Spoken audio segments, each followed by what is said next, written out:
America ने Venezuela पर हमला कर दिया। डोनाल्ड ट्रंप ने दुनिया के सामने ऐलान किया मादुरो पकड़ा जा चुका है और अब कुछ समय तक अमेरिका वेनेजुएला की कमान संभाल रहा है। लेकिन असली डर सिर्फ मादुरो तक सीमित नहीं है। लैटिन अमेरिका से लेकर एशिया तक कई राजधानियों में सवाल गूंज रहा है, आज मादुरो तो कल किसका नंबर।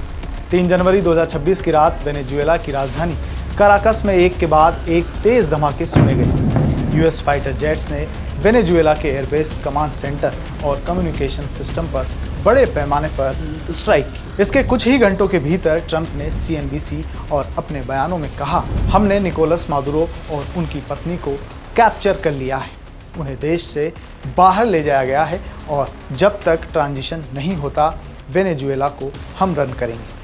वहीं वेनेजुएला सरकार ने इसे सीधा सैन्य हमला बताया।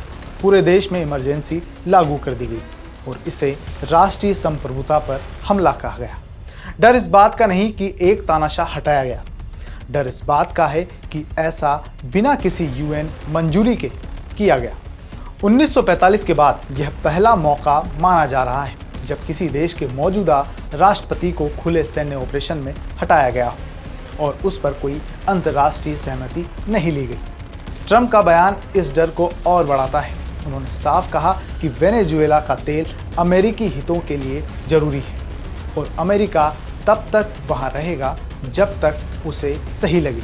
यानी संदेश सीधा है, अगर कोई सरकार अमेरिकी हितों के रास्ते में आई तो उसे तानाशाह या आतंकी बताकर हटाया जा सकता है। अब सवाल ट्रंप की हिट लिस्ट में किसका नंबर लग सकता है। सीधे नाम तो नहीं लिए गए, लेकिन पैटर्न बहुत कुछ कहता है।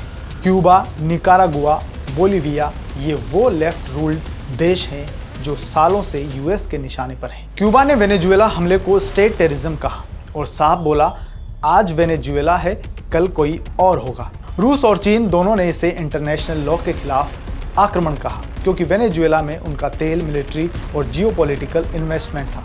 उन्हें डर है कि यह मॉडल कल उनके पार्टनर देशों पर भी लागू हो सकता है।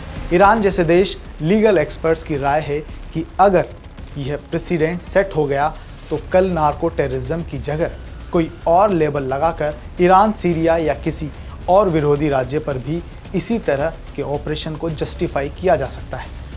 एक तरह से ये सिर्फ वेनेजुएला की लड़ाई नहीं बल्कि किसी भी नापसंद सरकार को हटाने के अधिकार की टेस्ट केस बन गई है। तो आज की बड़ी खबर सिर्फ यह नहीं कि मादुरो सत्ता से बाहर है, असल खबर यह है कि दुनिया के कई नेताओं को डर लग रहा है कि ट्रंप की ये हिट लिस्ट पॉलिटिक्स कहीं कल उनके दरवाजे तक न पहुंच जाए। क्या आपको लगता है कि क्यूबा, निकारागुआ, ईरान जैसे देश वाकई अगले टारगेट हो सकते हैं या यह सिर्फ पॉलिटिकल ओवर रिएक्शन है? कमेंट में अपनी राय जरूर लिखिए।